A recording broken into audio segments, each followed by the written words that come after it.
terkait tren dari transaksi judi online yang mana semakin pemerintah berusaha memberangus atau memberantas, justru transaksinya diperlihatkan oleh PPATK, ini justru transaksinya makin naik ini Pak Nasir. Anda mengamatinya apa yang salah dalam hal ini? Ya, itu perlu kerjasama yang baik ya antara pemerintah dan juga masyarakat secara luas. Karena kalau diharap saja pemerintah bekerja keras untuk mencegah memberantas judi online ini, itu akan sulit kalau di masyarakatnya sendiri tidak peduli ya. Nah dari yang angka yang tadi sudah disampaikan itu kan kita cukup jelas melihat bagaimana pertumbuhannya itu begitu signifikan ya, melonjak sampai ratusan persen. Dari 2017 kalau kita lihat tuh Mas Bram, baru ada 2 triliun transaksi dengan jumlah transaksinya 250.000 lebih. Nah,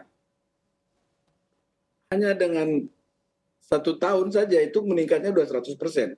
Di 2018 melonjak menjadi 3,9 triliun dengan transaksi 6.666.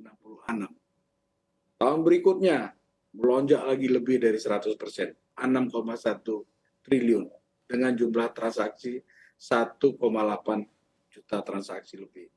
Di 2020 ini pada masa awal krisis ya, itu pelonjakannya luar biasa lagi. Jadi 15 triliun lebih ya, dengan jumlah transaksinya itu ada 5,6 juta. 2021 50 triliun, saya ulang, 57 triliun transaksi ya dalam rupiah. Lalu kemudian jumlah transaksinya 43 juta. Di tahun 2002 akhir kemarin itu 104 triliun jumlah nilai transaksinya dengan jumlah transaksinya 104 triliun. 104 juta nilai transaksi ya, jumlah transaksi. Jadi kalau kita total sampai dengan 2003 pertengahan ini itu 200 triliun lebih jumlah transaksinya. Nah, ini yang fenomena yang menarik kita lihat dari angka-angka ini. Dari 2,7 juta masyarakat yang terlibat dengan judi online yang ada itu, 2,1 jutanya itu yang berpenghasilan di bawah 100.000. Itu dampaknya seperti apa? Nanti mungkin Pak Patra akan bisa jelaskan ya, dampak terhadap perkembangan pertumbuhan gizi anak ya. Dari 2,1 juta masyarakat yang terlibat itu ada mahasiswa, pelajar, ibu rumah tangga, petani, pegawai swasta, pegawai negeri, aparat. Kalau katakanlah ya, ibu rumah tangga berpenghasilan, artinya untuk kebutuhan rumah tangga itu penghasilannya 100.000 per hari. Lalu separohnya dibuat untuk judi online. Akhirnya yang bisa dikonsumsi oleh keluarga itu cuma 50.000. Seharusnya kan dengan uang 100.000 tadi, dia bisa beli susu buat anaknya. Tapi karena uangnya dibuat judi dan kalah, dan biasanya juga judi kan nggak pernah menang. Kalah kan? Nah, itu kan berakibat luas ya terhadap masyarakat, terhadap gizi masyarakat. Jangan-jangan banyaknya stunting itu masih banyak di keluarga kita di Indonesia itu ya diakibatkan oleh judi ini. Ya, nanti mungkin sosiolog atau Pak Patra bisa jelaskan lebih lanjut ya. Baik.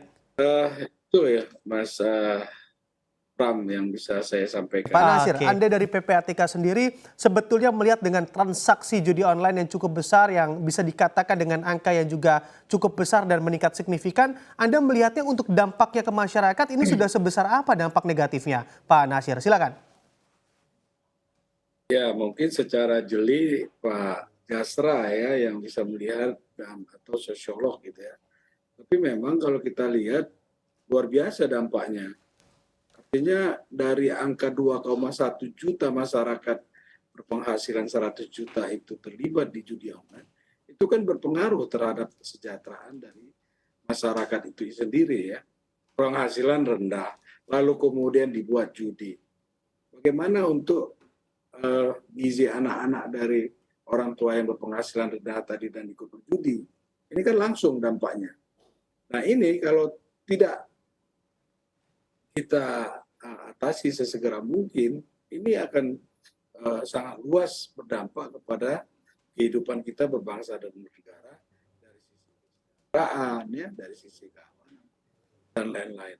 Makanya kami berharap ya selain pemerintah yang sekarang ini juga kuat ya bersemangat untuk juga masyarakat diharapkan untuk peduli ya terhadap yang pengemasannya banyak sekali sekarang kan kita lihat dari mulai main game itunya casingnya tapi kan isinya judi gitu.